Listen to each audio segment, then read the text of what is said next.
अब बताइए, अब आवाज और अब बोर्ड अब दिखाई दे रहा है। आर्टिकल 32,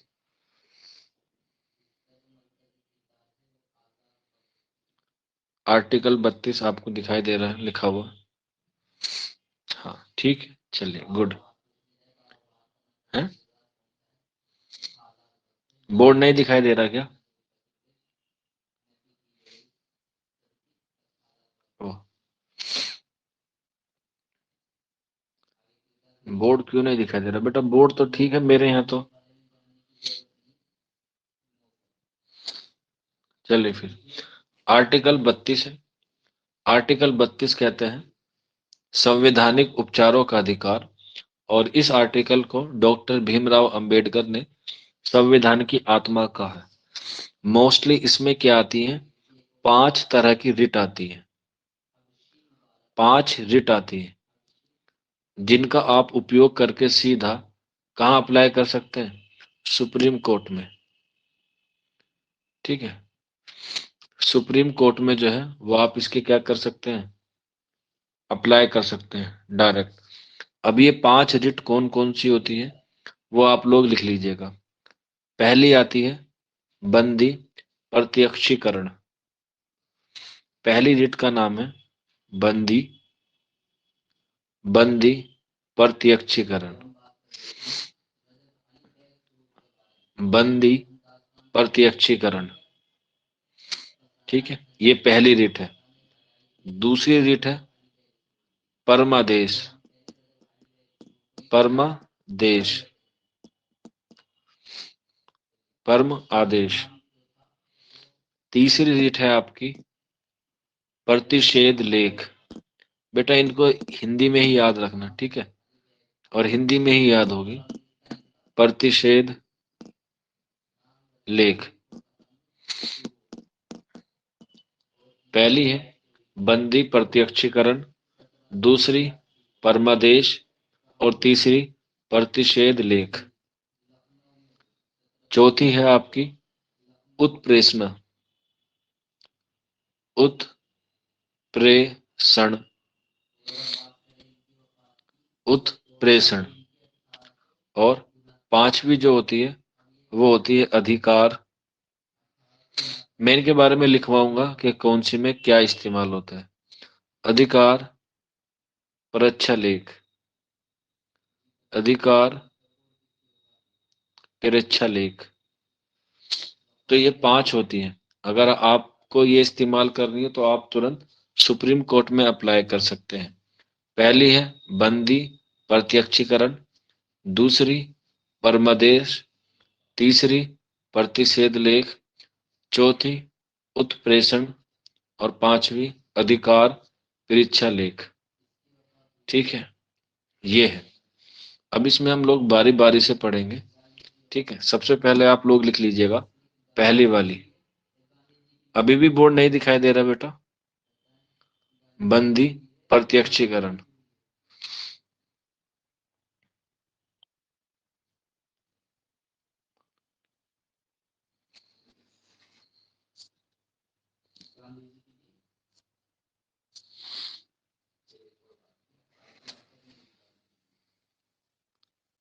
बंदी प्रत्यक्षीकरण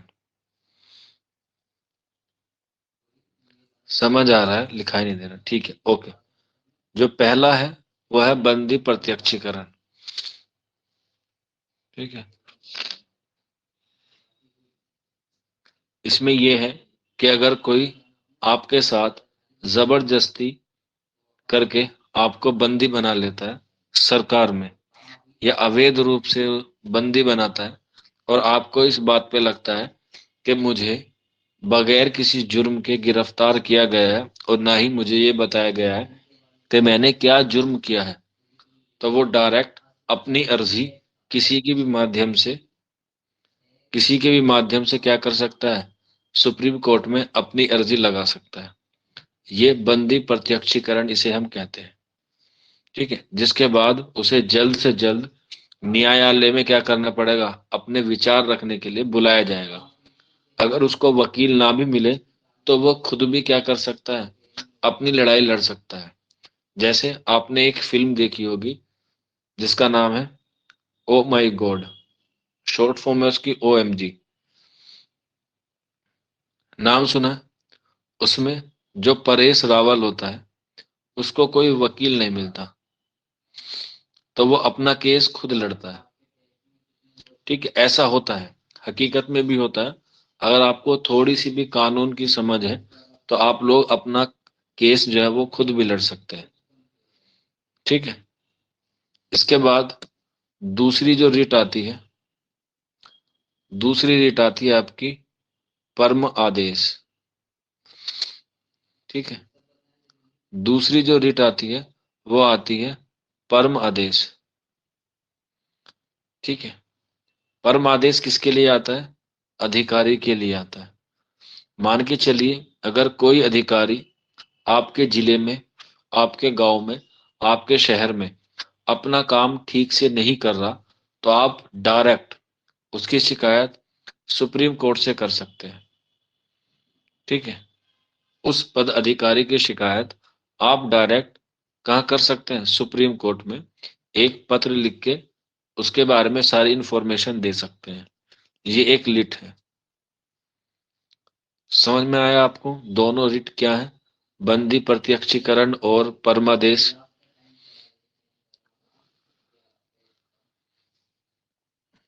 ठीक है, ऐसा तो नहीं आ रहा कि आपके सिर के ऊपर से सारी चीजें जा रही हो?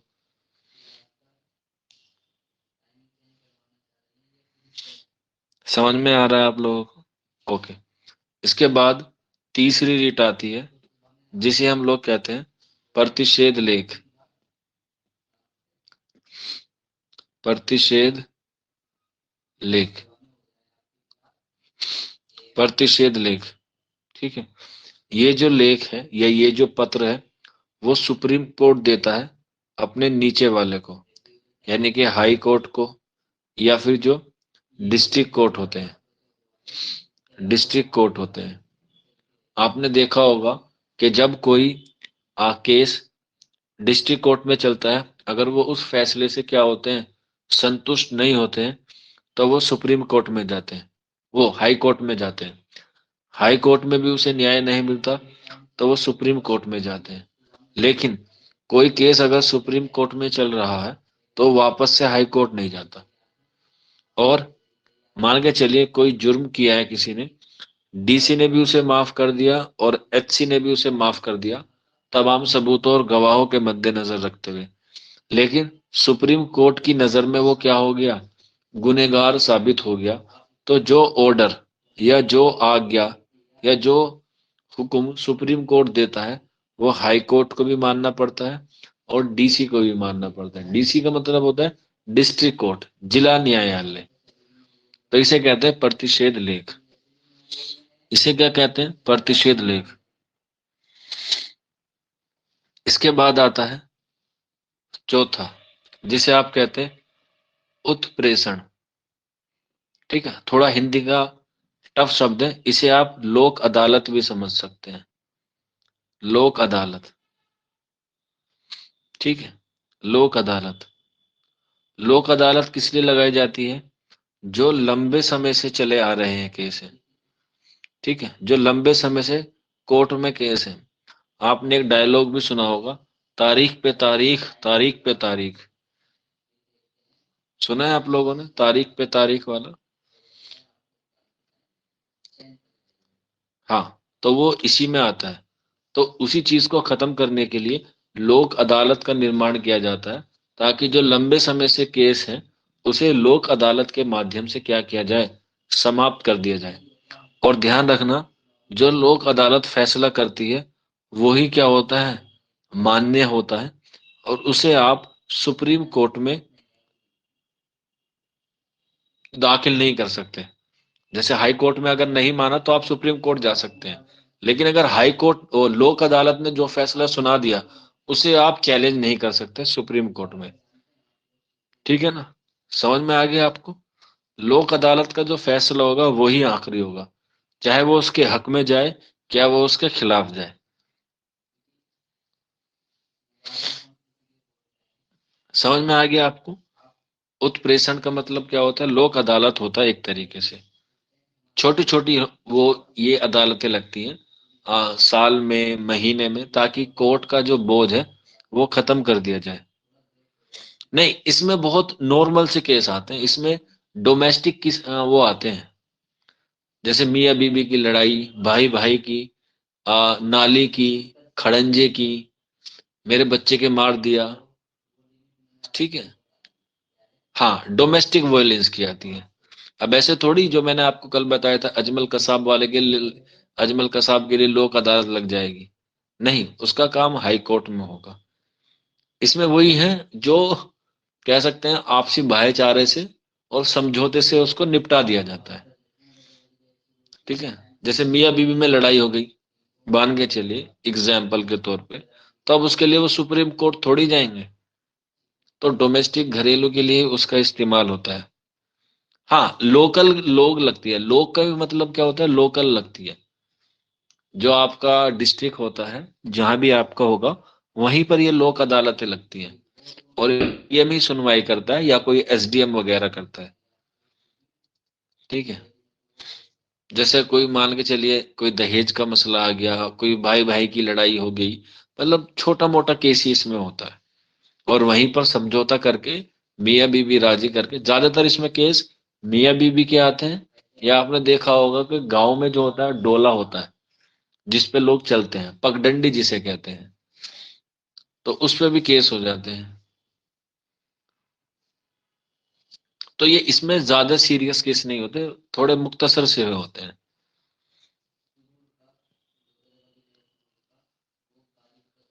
और खत्म भी जल्दी हो जाते हैं, ताकि जो है वो आ, अदालत का बोझ कम करने के लिए होते हैं। समझ में आया आपको यहाँ तक? लोक अदालत तक 4 रिट समझ में आ गई। हाँ, इसके बाद आता है आपका पांचवा। पांचवा आता है अधिकार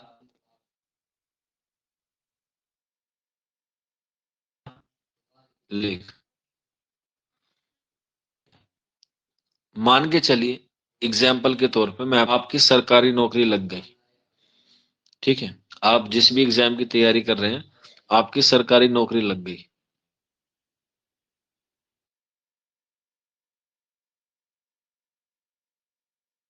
कहते हैं सरकारी नौकरी लग गई,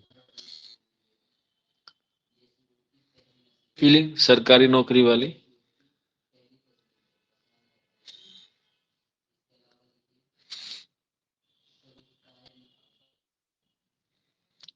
ठीक है, आपकी सरकारी नौकरी लग गई।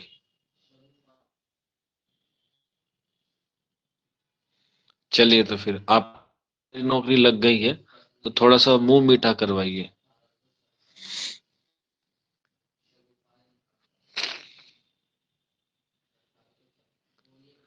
ठीक है।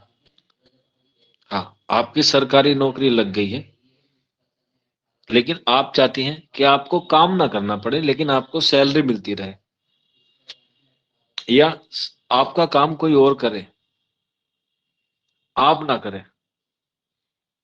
ऐसा हो सरकारी नौकरी में, तभी तो ये कानून बनाया गया है कि मान के चलिए ए है और बी है, दोनों का नाम सेम। ठीक है। दोनों जुड़वा, जुड़वा भी ना हो, सरकारी नौकरी लगी है ए की, लेकिन उसकी जगह पे काम कौन कर रहा है, बी कर रहा है। रोज ऑफिस जा रहा है, ड्यूटी कर रहा है, काम कर रहा है, जितने भी काम है वो सारे बी कर रहा है, लेकिन तनख्वाह कौन ले रहा है, ए ले रहा है। और ए जो है उसे थोड़ी सी रकम दे देता है बी को। तो अब आप मुझे बताइए कि ये काम सही कर रहा है या गलत कर रहा है?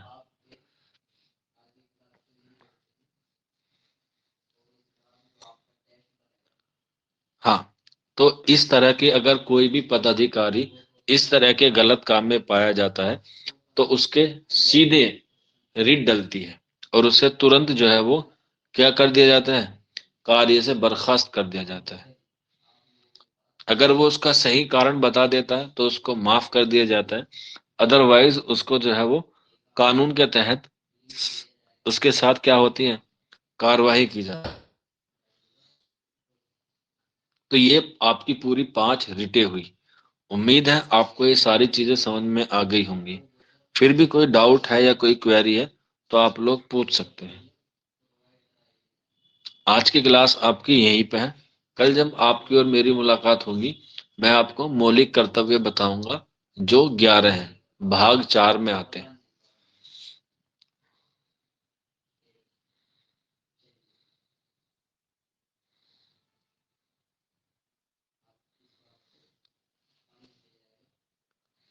एक बच्चा कह रहा है सर आर्टिकल 28 बता दीजिए। तो बेटा नोट कर लीजिएगा आर्टिकल 28। आर्टिकल 28 कहता है, आर्टिकल 28 कहता है कि आप जो है माइनॉरिटीज संस्था खोल सकते हैं। सॉरी, आर्टिकल 28 नहीं कहता, वो तो कुछ कोई वो कहता है, क्या बोलते हैं, 29 कहता है वो तो। हाँ, आर्टिकल 28 कहता है कि शिक्षा संस्थान में किसी भी तरह की धार्मिक शिक्षा नहीं दी जाएगी, धार्मिक शिक्षा नहीं दी जाएगी, और ना ही किसी तरह से धर्म का भड़काऊ भाषण या धर्म के मुतालिक उसे वहां बात कहने हेतु बाध्य किया जाएगा, यानी कि मजबूर किया जाएगा, या किसी भी तरह की कोई धार्मिक अनुष्ठान में भाग लेने के लिए क्या उसे प्रेरित नहीं किया जाएगा। कहने का मतलब ये है कि आर्टिकल 28 कहता है कि धार्मिक जो शिक्षा संस्थान है उसमें किसी भी तरह की कोई भी धार्मिक शिक्षा नहीं दी जा सकती।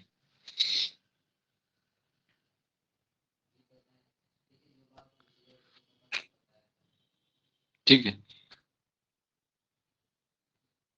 आर्टिकल 29 जो इससे अगला है उसमें है कि आप किसी भी व्यक्ति को उसके भाषा, उसकी लिपि और उसकी संस्कृति को अगर वो अपनाता है तो आपको उसे एडमिशन देना ही होगा, अगर वो सारी एलिजिबिलिटी पास कर रहा है तब।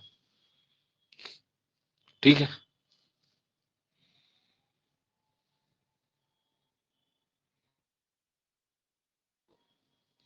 वो प्रैक्टिस है कि वहां पर धार्मिक शिक्षा से मतलब ये है कि वहां यूनिवर्सिटीज की क्लास रूम में ऐसा नहीं होता, वो उनकी एक अलग जगह है, वो उनकी धार्मिक स्वतंत्रता है, वो अपना धर्म का प्रचार प्रसार कर सकते हैं। क्लास रूम में नहीं हो सकता ना, जहाँ पे उनका वो शिक्षा संस्थान है। ऐसे तो आप देखेंगे कि वहां पर बनारस हिंदू विश्वविद्यालय मंदिर बना हुआ है, वहां वो अपनी पूजा अर्चना करते हैं। पूजा अर्चना करना अलग बात है, धार्मिक शिक्षा देना अलग बात है।